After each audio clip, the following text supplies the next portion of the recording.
네, 이번에는 매매일지를 한번 가져와 봤습니다.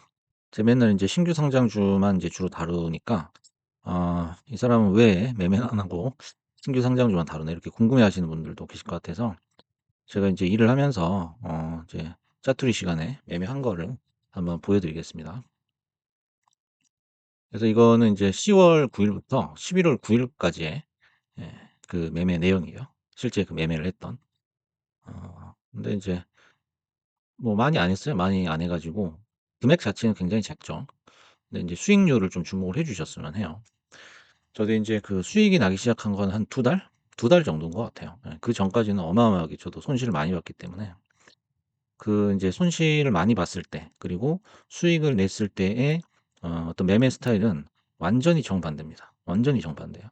그건 제가 인제 다음 영상에서 다룰 건데 일단 오늘은 최근 한 달 동안의 매매 내역을 통해서 여러분이 매매를 하실 때 어떤 점에 주안점을 둬야 되는지 고걸 좀 확실하게 말씀을 드리려고 해요. 그전에도 인제 여러 번 인제 반복을 했던 얘기인데 이게 워낙에 인제 중요한 얘기다 보니까 계속 반복을 해서 얘기를 해 보겠습니다. 먼저 이제 가장 수익률이 높았던 게 23% 우진엔텍인데 요거 같은 경우에는 인제 한참 이제 5만 원 언저리에서 놀다가 4-5만 원에서 놀다가 빠졌었죠. 빠지고 나서 이게 바닥을 기는 지점이 있어요.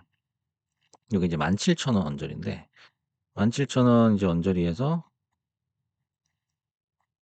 한 번 샀던 것 같아요. 한 번 사 가지고 몇 주 인제 사서 놔뒀는데 그게 인제 올라 가지고 예 23% 의 인제 수익이 났는데 여러분 인제 손익금액 요런 거에 집중하지 마시고 '어떤 쪽에서 내가 모아야겠다.' 요런 거를 잘 보셔야 돼요. 그래서 요 위에서만 시세가 나는 게 아니고 요 밑에 아무도 관심이 없는 요 구간에서도 시세가 난다라는 거를 꼭 알고 계셨으면 좋겠어요. 그리고 그 절대 가격 자체가 낮을수록 안전 마진을 확보할 수 있다는 거. 예. 그리고 최근에 라이코홈도 매매를 했었는데 라이코홈이 인제 트럼프 그다음에 일론 머스크 그 이슈 때문에 자율주행이 이제 확 떠 가지고 했는데 이것도 예전에 인제 한참 랠리를 했었어요, 여름에. 하다가 인제 쭉 빠져서 요런 구간이 인제 매수 타점이 될 수가 있어요. 저는 이때 인제 무서워서 못 들어갔는데 이때가 인제 아마 좋은 기회였을 거예요. 그러면은 3천 초반에 사서 4천 후반에도 인제 매도 기회가 있었죠. 그리고 쭉 뺍니다. 그래서 라이콘 같은 경우에는 어떤 종류의 주식이냐면 펀더멘털은 볼 게 없어요. 근데 테마를 굉장히 강하게 타는 주식이죠. 그러니까 자율주행 이퀄 라이콤 요렇게 지금 국장에서 그냥 공식으로 돼 있어요. 그래서 자율주행 테마가 뜬다. 그럼 라이콤이 가장 강한 시세를 어 내는데 그거는 과거에 그랬기 때문이에요. 과거에 이런 전력이 있기 때문에 이런 게 계속 반복이 되는 거거든요. 그래서 인제 전에 횡보했던 그 구간을 이탈할 때쯤에 계속 또 이렇게 쪼금씩 모았어요. 그래서 바닥권까지 요 각이 이렇게 인제 둔해지잖아요. 그게 인제 하락이든 상승이든 그 추세가 멈춘다는 의미니까. 그래서 여기서 마지막으로 산 다음에 뭐 이런 모멘텀이 있으면은 확 날아가는 거죠. 그러면 뭐 10%는 그냥 먹을 수가 있는 겁니다. 그다음에 제가 몇 번 이제 영상 업로드 해 드렸던 신송홀딩스입니다. 신송홀딩스. 신송홀딩스도 마찬가지예요. 예전에 인제 뭐 대두 이슈도 있고 예전에는 대두 관련 그 선물 가격의 움직임 거기서 인제 많이 시세가 났었고 최근에 인제 곡물 트레이딩 우크라이나 하면 곡물이죠. 그렇게 인제 머릿속에 인지가 돼 있어야 됩니다. 그래서 곡물 트레이딩으로 한 달 만에 3번 시세가 났었고 그리고 인제 가장 최근에는 지드래곤 이슈까지 붙었어요. 그래서 고것 때문에 또 한창 뭐 9,000 언저리까지 갔는데 여러분은 이런 꼭지에서는 절대 건드리시면 안 돼요. 이 종목을 알든 모르든 꼭지에서는 뭐든지 건드리지 마세요. 제가 인제 다음 영상에서도 업로드를 하겠지만 지금하고 옛날하고 가장 큰 차이점은 고가에서 건드리지 않는다는 거예요. 네. 딱 그거 하나라고 보시면 됩니다. 그다음에 마니커 같은 것도 이런 바닥에서도 한 번씩 시세가 난다라는 거. 넥스틸. 넥스틸도 여러분 처음 들어보셨을 거예요. 이건 배당주거든요. 배당주라서 그냥 배당 받으려고 모았는데 예 또 그냥 뭐 이런 이슈가 있으면 올라가는 거고요. 그다음에 휴니드는 이제 방산주. 새롭게 각광받는 방산 아 뭐 1 대장, 2 대장이라고 볼 수 있어요. 옛날 같은 경우에는 이제 빅텍이 거의 독주했거든요. 북한에서 미사일 쏜다? 그럼 빅텍 올라간다. 이게 거의 공식이었는데 그 공식이 깨졌어요. 왜 깨졌냐?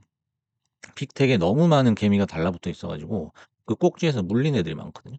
물리면은 또 다음 테마에 편승을 했을 때 그 물린 사람들이 다 또 털고 나가기 때문에 어느 정도 그 상승에 제약이 있어요. 그래서 너무 인제 개미가 꼬인 그런 주식은 테마를 타기가 좀 힘들다, 무겁다 이렇게 볼 수가 있고, 그러면 항상 2 대장 3 대장을 찾게 돼요. 9 대장이 다시 대장이 되는 거죠. 그래서 요즘에 인제 스페코 그다음에 휴니드 쪽이 좀 강합니다. 그래서 휴니드 같은 경우에는 굉장히 지금 보시면 휴니드는 펀더멘탈도 괜찮아요. 괜찮고 어 이 차트 자체가 굉장히 정석적이죠. 한번 급등했다가 조정을 다 받고 나서 횡보를 하는데 잘 보시면 요 각이 이렇게 약간 우상향을 보이고 있다는 거예요. 이건 누군가는 매집을 많이 하고 있다라는 그런 증거가 될 수 있어요. 그냥 이렇게 바닥을 기대시 횡보하는 게 아니고 쪼금씩 올라가면서 바닥을 다진다는 거는 너무나도 이상적인 그런 모습이죠. 그다음에 인제 비츠로테크. 요건 이제 원전 관련주인데, 원전 관련주 중에서도 한 그냥 뭐 9 번째 10 번째 정도로 거의 소외받고 있는 그런 주식인데, 이런 거조차도 수익이 난다는 거예요, 바닥에서 사면. 그다음에 CJ 시푸드 뭐 식품주 단골이죠. 단골인데 지금 현재 바닥을 기고 있고 3,000 원대 초반인데요. 3,000 원대 초반, 2,000 원대 후반이면 CJ 시푸드는 충분히 매수를 할 수 있는 타점이다. 전 그렇게 봅니다. 제가 CJ 시푸드를 한 10년 동안 매매를 해 왔기 때문에 요거는 어 지금 쪼금씩 사 놓으시면 아마 좋은 소식이 있지 않을까 싶어요. 그다음에 노바렉스 같은 경우에는 펀더멘탈이 좋죠. 펀더멘탈이 좋은 약간 좀 제약 바이오 성향 느낌이 있는 그런 제조업이라고 보시면 됩니다. 뭐 신약을 만들고 하는 건 아니지만 그러니까 뭐 건기식 그런 쪽으로 알고 있어요. 그래서 이것도 주기적인 시세가 오르락내리락 오르락내리락 무슨 뭐 주파수 파동처럼 이렇게 내려오기 때문에 이런 거는 오히려 타점 잡기가 쉽죠. 타점 잡기가 쉬워요. 이런 약간 밑바닥에서 양봉이 나온다, 그때 잡으시면 됩니다. 그리고 위에서 음봉이 나온다? 예. 파시면 되죠. 그다음에 빅텍 아까 말씀드렸던 과거의 영광을 뒤로 하고 요즘엔 쪼끔 주춤하죠. 그다음에 우리바이오 같은 경우에는 최근 인제 카멜라 해리스인가요? 그래서 대마 관련주 묶여 가지고 한참 올라가다가 이런 데서는 또 절대 사시면 안 되죠. 그래서 지금 인제 트럼프가 당선되고 나서는 대마 관련주는 싹 다 죽었다고 보시면 됩니다. 근데 죽었다고 실망을 할 것이냐? 그게 아니죠. 지금이 저럴 찬스고, 대마 관련주에 중에서 우리바이오가 가장 펀더멘털이 좋아요. 우리바이오는 돈을 많이 벌고 있는 기업이에요. 소외를 당해서 그렇지 펀더멘털 좋고 대마 관련 이슈는 또 올 거예요. 오면은 우리바이오가 그때 힘을 발휘할 수 있기 때문에 지금 인제 뭐 2,900 원대까지 떨어졌기 때문에 지금 아주 중요한 매집 타이밍이다, 저는 이렇게 보고 있고 저도 앞으로 쪼금씩 모아 갈 겁니다.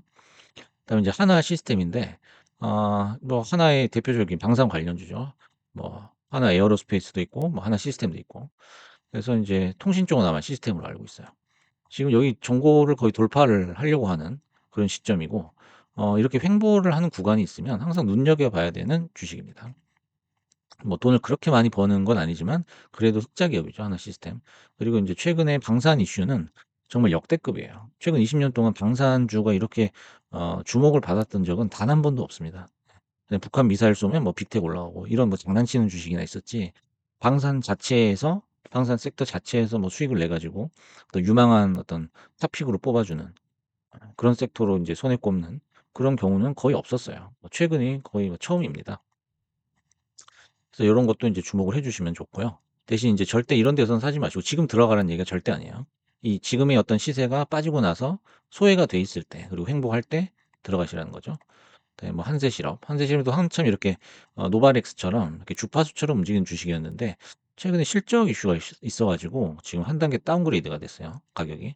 그래서 여기서 또 횡보를 하면서 음 주파수 파동이 또 이렇게 나올 수가 있기 때문에 저는 오히려 여기서 '들어갈 수도 있다.'라고 생각을 해요. 한세실업은 배당도 있고 펀더멘털이 좋아요. 해외에서 이제 옷 만드는 공장을 하고 있죠. 그다음에 이제 한글과 컴퓨터도 어 가끔씩 뭐 AI 관련해 가지고 튀긴 하는데 그렇게 강하진 않죠. 하지만 이제 횡보를 하고 있고 한컴 같은 경우에도 돈을 버는 기업이고 정부 상대로 하는 어떤 사업을 하기 때문에 펀더멘털은 안정이 돼 있다. 그다음에 이제 제가 여러 번 추천드렸던 STX 그린로지스입니다. 우리나라 국장에서 STX라는 이름은 정말 끼가 있는 이름이에요. STX만 붙으면 뭐 엔진이든 뭐 그린로지스가 됐든 뭐 해운이 됐든 뭐 시세는 한 번 난다. 대신 낮은 데서 모아야 된다는 거예요. 전저점이 이쪽이기 때문에 지금 9,000 원대 초반 까지 보고 있어요. 지금 10,000 원대 초반인데 9천에서1만 원 사이에서는 충분히 들어갈 수 있다. 그리고 이거는 한 번 시세가 나면 커요. 한 번에 50%씩 지금 났거든요. 그래서 요것도 주목을 해 주시고, 그다음에 중앙 첨단 소재 같은 경우에는 제가 봤을 때는 이 바닥이 업그레이드가 됐습니다. 한 단계 올라왔어요. 예전에 5천 원 바닥에서 지금 1만 원 바닥으로 올라온 게 아닌가. 그래서 1만 원대 자리에서 쪼끔씩 모아 보는 것도 괜찮을 것 같고, 대신 주의하실 점은 중앙 첨단 소재는 적자 기업입니다. 적자 기업이기 때문에 너무 과감하게 들어가지 마시고요. 이런 건 적은 돈으로 큰 수익률을 낸다. 그런 기조로 들어가셔야 됩니다. 그다음에 KCTC 같은 경우에도 이제 어느 정도 뭐 4천 원대 뭐 초반 정도면은 거의 바닥에 왔다라고 볼 수가 있어요. 이건 전저점을 항상 비교를 해 보셔야 되고요. 그래서 차 4천 원대 초반에서는 충분히 적극적으로 매수를 할 수 있다라는 거죠. 이 물류 관련주입니다, KCTC는. 그다음에 GSA 요것도 인제 제가 말씀드렸던 단거울인데 가스 관련주예요, 가스 관련주. 뭐 가스가 됐든 석유가 됐든 곡물이 됐든 이 상품 선물 관련주죠. 상품 관련주는 항상 등락을 거듭한다는 것, 거기서 수익을 내야 된다는 것, 뭐 저가에서 매수한다 해야 된다는 것. 제가 뭐 인제 입이 닳도록 하는 얘기입니다. 정다운은 인제 육계 관련주고. 여러분 혜태 제과식품을 거래를 해본 적이 있으신가요? 아마 한 번도 없으실 거예요. 소외주 중에서도 정말 소외주거든요. 근데 인제 식품 관련주들이 여름에 잠깐 반짝했다가 빠졌을 때, 빠지고 이렇게 바닥에 있을 때 누가 사겠습니까? 아무도 안 사죠. 아무도 쳐다보지도 않는 주식이에요. 근데 이런 주식도 한 번 오르면 뭐 20% 수익이 나고 17% 시세가 나고 그래요. 이게 뭐 이유가 뭐가 됐든, 누가 장난을 쳐서 올라갔든 뭐가 됐든 돈을 벌고 있는 기업이 바닥을 기고 있을 때 쪼금씩 모아 놓는다. 이게 굉장히 중요한 겁니다.